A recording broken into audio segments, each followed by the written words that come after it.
Hi, I'm Tim, and just giving an update quickly on the Trans Am project and what we've been up to.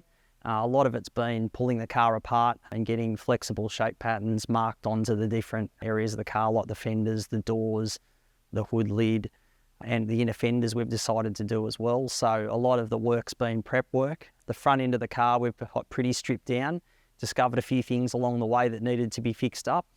And basically I'll just take you for a bit of a look. So we've got the rear boot area, the rear boot's come off, pull off the rear bar and got the Rio. Of course, we've come across a lot of rust along the way, which was to be expected. So we've had a few shear offs of bolts and things that have held us up a bit, but managed to get through it. And if I take you around this way on the car, made the flexible shape patterns for the door and dialed all that in, ready to go, making sure that we've tried to keep the swage line into it. And then obviously we've been pulling apart the front, inner fenders are out, and we've moulded those up in a flexible shape pattern, and also taken the guards off in a few other areas of the front end to sort of get it a bit more workable. So the car's been stripped down, so that's taken a lot of time, particularly because of the rust. So some of the shapes are quite complicated and that's taken quite a bit of time. But this particular shape here, this is the inner fender that we're going to do in aluminium. So that should be quite an interesting challenge. It's all taped up, ready to go, and then we've got to do our reference points after the tape's gone down, and then do our flexible shape pattern over the top of that to capture all the detail in it. And there is quite a bit of detail. The left and the right look quite different. So it's literally one shape pattern for each side. Each of our front guards have been captured on our left and right side. A lot of the work's been forming up these particular sides. So we've got 10 pieces in total that form up the front guards. That's the nose section for the right-hand side.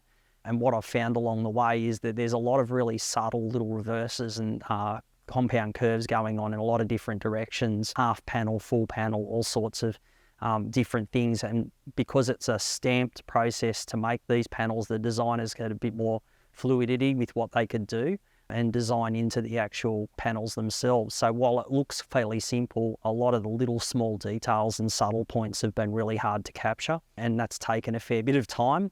The front two guards are captured in 8 individual panel sections. 10 individual panel sections to make up those front guards. So basically there are 10 pieces. This is a nose section with an underneath section about to be formed up. So it's coming along. So a lot of the curves and things have been quite difficult. This piece has been particularly difficult, which is where the flaring goes. To capture that, it's quite subtle, but there's a lot of area built into it.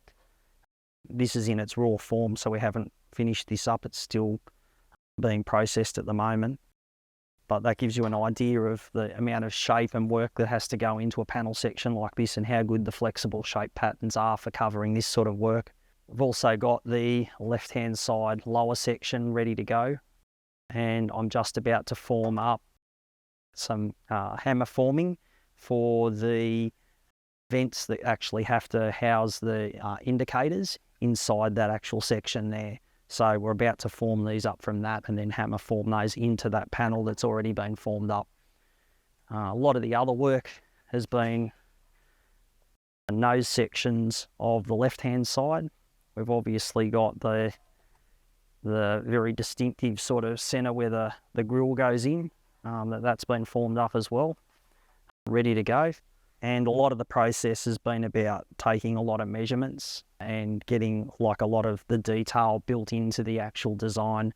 So while they may seem like it's a straightforward and it's a Firebird and a Trans Am at that, the complexity in the shaping, a lot of the European designs and the Maseratis and everything else, they're long and flowing, they're quite clean lines, and they were designed to be hand built. Whereas when you go onto something like the Trans Am, it wasn't a hand-built car, it was stamped into panel press, and it's a lot more complexity in forming up those shapes. They're not as fluid. There's a lot of things where they design it in clay and they take bits and pieces out that make it a bit more complex.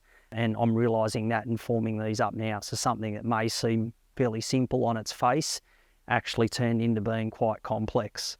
But hopefully within the next couple of days, I'll be able to weld up these panel sections and get the two guards together. So just to give you an idea of how the panels form up, you've obviously got your flexible shape pattern that comes off. all that information's translated onto your sheet metal. We then have your gauges, which they're contoured, so they're matching the panel forms, and as you can see, it actually changes quite a bit in a lot of these shapes in the bottom of them. And by the time you're going sort of down, you're going to a different shape at the front. So there's different things going along in the different stations of the panel, and then you end up with a section that looks like that. So that's the bottom back piece, and that's got the curve and everything built into it. So this has to have a little bit of finishing work and then be welded up, but that essentially makes up that left-hand side guard or fender. The other thing that we did was the boot. So we formed up the stations on the boot and the flexible shape patterns made for that.